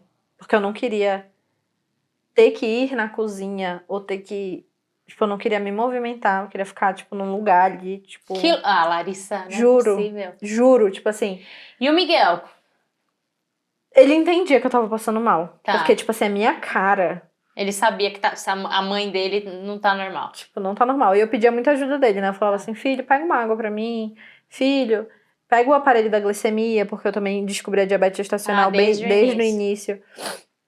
Então você teve, e você foi bem certinha na dieta, né? Você fez bem bonitinho. E era horrível, porque, tipo assim, nada me dava prazer. Nada. A comida era um porre, né? Porque... Tipo assim, eu odiava tudo. Sabe quando tu odeia tudo e tu fala assim, cara, eu vou comer pelo menos um hambúrguer com batata frita? Não podia. Não podia. Só podia comer, sei lá, barra de cereal, uma maçã, uma pera. Tipo, desde o início eu tô comendo só a mesma coisa, né?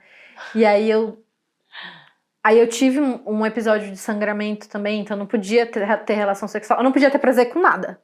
Não podia ter prazer com comida, com sexo, com nada.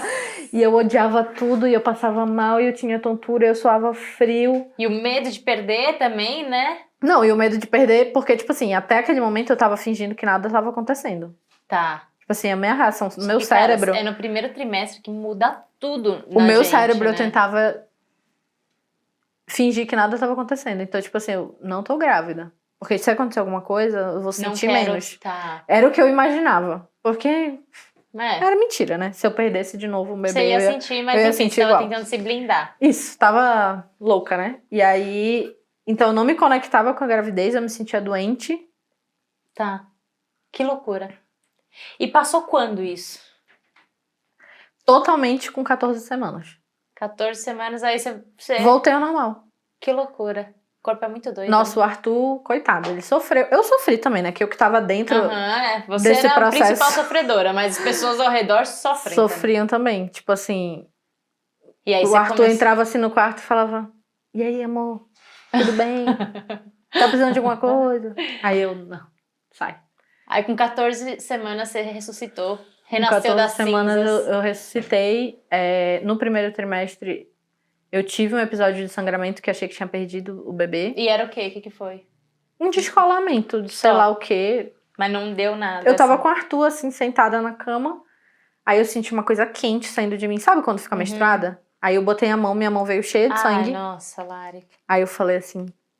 Aí eu fui pro banheiro, né, correndo. O Arthur foi comigo. Aí no vaso caiu uma bola de sangue. Ai, Aí eu falei assim, já era. puta que pariu, Lari. Quantas semanas você tava? Eu acho que eu tava com 10, 11, sei lá. Ai. E tipo, do nada. Eu não tava fazendo nada. Eu tava sentada na É. cama, morrendo. E aí aconteceu isso. Aí eu mandei mensagem pra minha obstetra, né. Falei, Ju, acho que eu perdi o bebê. Aí mandei as fotos pra ela, né. Aí ela falou, calma, Lari, vai na urgência que tô otimista, pode não ter sido nada grave. E não Eu foi, falei, graças cara, a Deus. Só que, cara, saiu uma bola de sangue. Eu falei assim, não dá, é impossível essa criança estar aqui ainda. E aí o Arthur, bora, amor, não sei o quê. Eu não queria ir pra urgência, porque só de pensar de ter que ficar esperando lá horas, a última vez que eu tinha ido, eu fiquei 4 horas lá. Só pra eu saber o que eu já sabia, sabe? E aí o Arthur me convenceu, isso aconteceu 6h30 da tarde, 8h30 da noite a gente foi pra emergência. Eu jantei, fui e tal. Aí quando a médica fez a ultrassom, ele tava lá. Acredita? Que alívio. Tu acredita? Eu falava assim, não Eu acredito. acredito, ele tá aqui até agora, eu juro Aí que o eu Arthur acredito. começou a chorar, eu comecei a chorar, não sei o quê. Nossa, imagina, nossa, que angústia, Lari. Ai, meu coração. Aí só ela de viu pensar. lá o descolamento que tinha acontecido e tal, realmente tinha. Aí você teve que ficar mais quietinha por um Exatamente. período. Aí a médica falou pra eu, tipo, ficar em repouso e tal, então... Mas nesse período- agora essa restrição já não existe mais. Não existe mais. Depois que passou o primeiro trimestre, Te liberou. ela ficou mais tranquila, entendeu? Tá. Foi esse primeiro trimestre que foi difícil. 2 sintomas da gestação, porque eu tava sendo pisoteada pelos meus hormônios. E na gravidez do Miguel eu não senti nada. Nada, absolutamente nada. Então, Ou você não lembra que sentiu? não, eu realmente não senti. Não sentiu? Porque eu lembraria. Tá.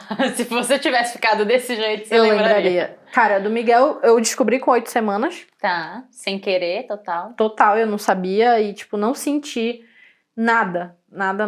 Do tipo, nenhum sintoma e tal. E durante a gestação foi muito tranquila também. Eu tinha 21 anos. Acho que o meu corpo tava ali super saudável, auge. no auge. Então, tipo, dores, sei lá o Zero. quê.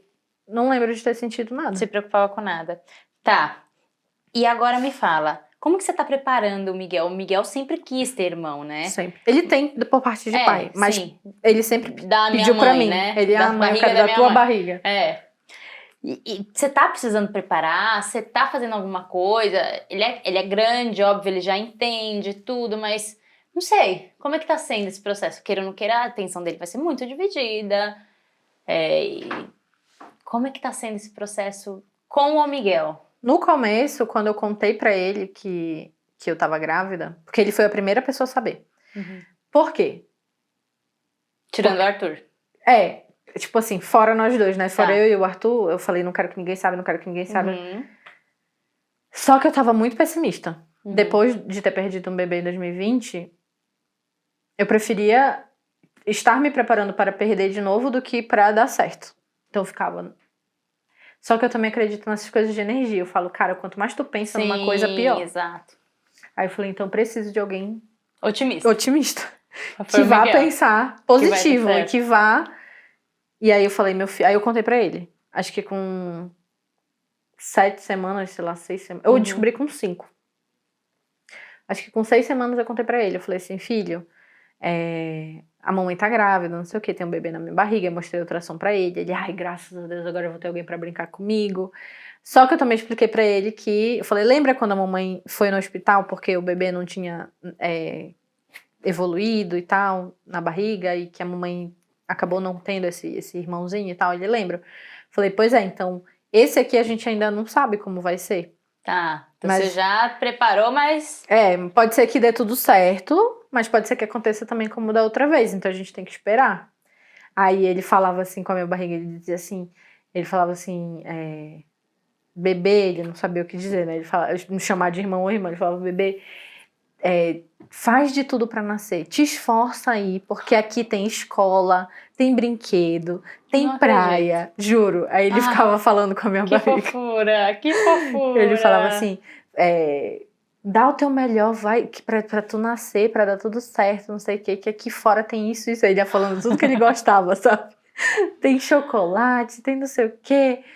E eu acho que, enfim, isso foi muito importante no final das contas, porque ele era a pessoa que tava ali pensando positivo, sabe? Aí quando tinha batimento cardíaco, eu contei pra ele, aí ele... então agora deu tudo certo, lá, e deu tudo certo. Enfim, então sempre durante a gestação, ele sempre interagiu muito bem. Tá. Mas agora que a gente começou a comprar o enxoval do Dante, que a gente montou o berço, que a gente tem a banheira, que não sei o quê, que tem... Aí começaram a chegar as coisas, eu notei que ele ficou um pouco enciumado. Do tipo, estão comprando coisa pra ele e não estão comprando pra mim. Tá. Entendeu? Porque é uma vida nova, tem que comprar só tudo, né? Tipo assim, ele não tem uma meia. Enfim, então, eu notei que ele ficou um pouco enciumado e eu perguntei pra ele. Aí eu falei, filho, você tá com ciúme do Dante, assim, um pouquinho? Aí ele, não. Aí ele, na verdade, eu tô sim, um pouco. Aí eu falei, por quê? Aí ele falou assim, porque vocês fizeram lá, olha o berço dele, tá igual um rei. Aí ele falou assim, vocês estão comprando um monte de coisa, não sei o quê. Aí eu falei assim, entendi, filho, mas, poxa, seu irmão não tem nada, né? Olha o seu quarto, você, tipo, mano, Miguel, tem muita coisa. De roupa a brinquedo, a cama, tudo, cobertor, televisão, tem tudo. Então eu falo, olha, você tem tudo isso aqui e o seu irmão não tinha nada pra ele nascer, ele vai precisar de algumas coisas. Aí eu peguei foto do Miguel quando ele nasceu. Pra mostrar que ele também teve. Pra mostrar que ele também teve. Então mostrei o berço que ele tinha. Tá. Aí eu mostrei ele enrolado no edredom, porque no kit do berço vem um edredom pro bebê, né? E aí eu falei, olha, você tinha um edredom igualzinho do seu irmão. A cadeirinha de balanço, eu comprei inclusive a mesma cadeira que era do Miguel. Tipo, tá. Igual. Então, aí eu mostrei pra ele tudo que ele teve, tudo que ele tinha, enfim. E aí ele... Ele ficou um pouco melhor, mas eu não sei o quanto de fato ele não tá mais com ciúmes e tudo mais. Você tá pensando em alguma estratégia pra quando... Eu fui essa semana agora numa psicóloga pra ele começar a fazer terapia. Tá, legal. Então eu fui com o Arthur, e aí a gente conversou com ela e tudo mais, e ele vai começar a terapia. Porque eu acho que existem profissionais adequados pra cada coisa, né? Tipo, eu tento ali agir da melhor maneira como eu posso. E ele já é grande, né? Ele já consegue conversar. Já é útil, né? Eu não sei o que passa na cabecinha dele, entendeu? Então, pra ajudar nesse momento, eu achei importante contratar uma profissional específica, sabe? Que vai ali ter as condutas corretas pra levar esse processo pra ele. E agora me fala, pra gente finalizar. Tem algum erro que você cometeu com o Miguel, na gestação do Miguel? Alguma coisa que você olha lá pra trás e fala, puta, que cagada, eu não devia ter feito isso. Que você olha e fala, hoje eu não... Não, isso aí com o Dante, isso não vai rolar, eu tô muito atenta, eu quero... Óbvio, a gente não tem controle de nada, né? Mas eu quero evitar ao máximo tal coisa. Tem alguma coisa assim? Já parou pra pensar? Sobre a questão da gestação em si, né, eu acho que é a questão do parto. Tá. Porque eu lembro que na época eu fui em 3 médicas do plano pra tentar ter o Miguel normal, sei lá, e não consegui. E eu abri mão, sabe? Do tipo assim, ai, fui em 3 e nenhuma. Deu certo, É isso aí, sabe? Então, eu acho que hoje esse é um erro que eu não cometeria de novo. Não acho que, por exemplo, 10 anos atrás, se eu tivesse tentado ir parir num plantão, talvez eu sofresse tanta violência quanto eu sofri, sei lá. Mas essa questão do parto é uma coisa importante que eu acho que eu não vou abrir mão do que eu acredito. Porque eu realmente acredito que esse é o melhor pro bebê, é ele escolher o dia que ele tá pronto, de fato, pra nascer e não a gente decidir. Como é que vai vir, aí é consequência, né? Exatamente. Então, acho que essa questão do parto. Aí eu acho que é outra coisa muito importante também, que eu não me culpo por isso ter acontecido, porque eu precisava dessa rede de apoio, muito. Não que eu não precise agora. Por exemplo, se eu tivesse minha mãe, as pessoas aqui ao redor, eu tenho certeza que seria muito, muito legal, assim, como, sei lá, tu tem a tua mãe que te ajuda e tudo mais. Mas essa questão da alimentação, pra mim... Do Miguel é uma coisa que é bem complexa, assim, porque... Que até hoje você... Que até hoje ele sofre, entendeu? Então, eu sofro, claro, mas ele sofre muito mais, porque...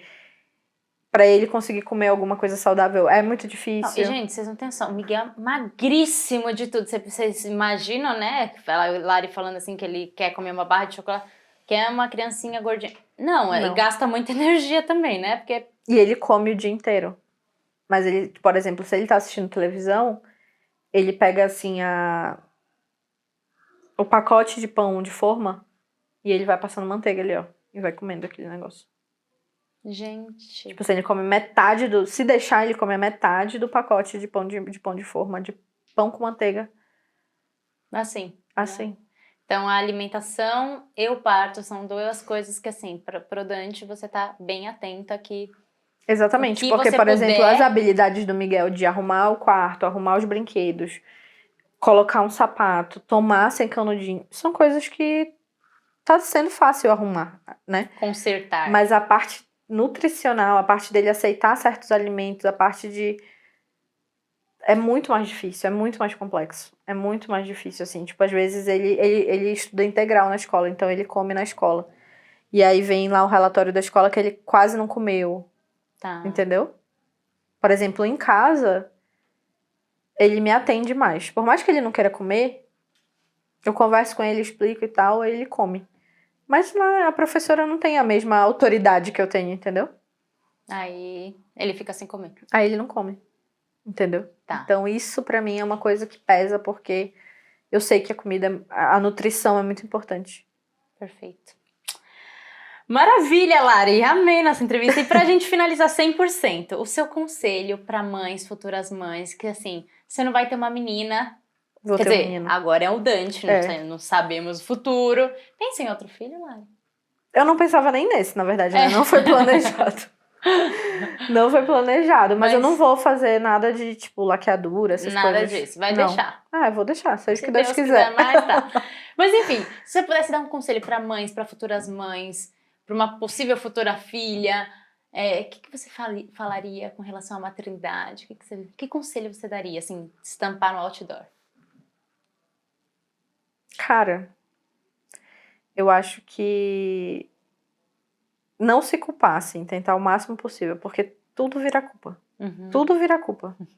Tudo, qualquer coisa a gente se culpa, entendeu? Eu acho que é sempre acreditar que a gente tá fazendo o nosso melhor.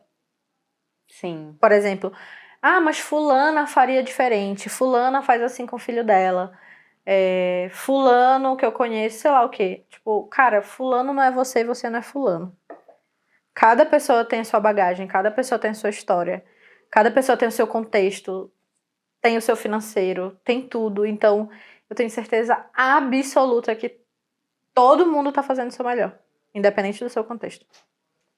Então, eu sempre tive muito isso forte na minha cabeça, apesar... Toda vez que vinha aquele sentimento de culpa do tipo, caraca, eu pensava em contrapartida, mas eu tô fazendo o melhor que eu posso. Tá. Esse é o melhor que eu posso. Tu tem certeza que esse é o melhor? Eu tenho certeza que esse é o melhor que eu posso. Então, eu acho que é isso, tipo, tentar acreditar que Ah, mas eu deveria estar fazendo assado ou cozido. Cara, se você pudesse, você faria. Tá. Mas boa. às vezes o psicológico não deixa, às vezes o financeiro não deixa. Às vezes, enfim, tem 1000 fatores Uhum. que podem influenciar, entendeu? Então, eu acho que é tentar ser amável com a gente mesmo, sabe? Com certeza. Porque a sociedade já aponta bastante o dedo pra Já gente. não é nada amável. Maravilha! Lari, eu amei nossa entrevista. Sério, foi uma delícia saber mais desse processo que a gente é Dessa amiga, história. mas assim, a gente não conhece detalhes, né? E é isso, se você olha pra sua história e fala, caramba, muita coisa aconteceu, dá pra se sentir culpada? Sim, se você olhar pelo viés da culpa, você se sente culpada por o Miguel não comer todos os legumes e vegetais e blá, blá, blá. Mas, cara, você deu o seu melhor, você fez o seu melhor. E pro Dante vai ser um novo contexto, que você também vai errar pra caramba, vai Vou. acertar pra caramba. Porque é isso, a maternidade é isso, né? O improvável, é as coisas acontecendo. Às vezes tu tá cansada. E aí, tipo, Tá, eu tinha que ter tido mais paciência. tinha, Mas eu não deu. consegui, entendeu? Não deu. E essa E eu peço aceitação. desculpa pro Miguel às vezes. Tipo assim, Isso é bom, quando eu tô importante. muito. Eu falo, meu filho, pelo amor de Deus, eu preciso conseguir acabar isso aqui. Então, tipo, ele quer, sei lá, conversar comigo. Ele tá errado? Não. Mas eu não. Agora E aí não depois eu peço desculpa pra ele. Eu falo assim, Isso é ah, filho, importante. olha, desculpa, a mamãe não conseguiu naquela hora e tal. Porque eu sei que eu também erro, entendeu? dá. Com certeza. E a gente vai magoar os filhos. É impossível não Dá pra magoar. pôr numa redoma, né? Infelizmente. Exatamente. A gente queria, mas não dá. Bom, se você gostou desse bate-papo também, deixa o seu like, deixa o seu comentário, encaminha para outras mães, mamães que estão, sei lá, vivendo uma maternidade talvez novinha, ou uma maternidade solo, ou tá na segunda gestação. A Lari trouxe, assim, tantas verdades, tantas experiências, assim. Então, Sim. bora lá compartilhar esse conteúdo. E, mais uma vez, muito obrigada. Muito obrigada! É isso, gente. Beijo, luz! A gente se vê na próxima. Tchau, tchau!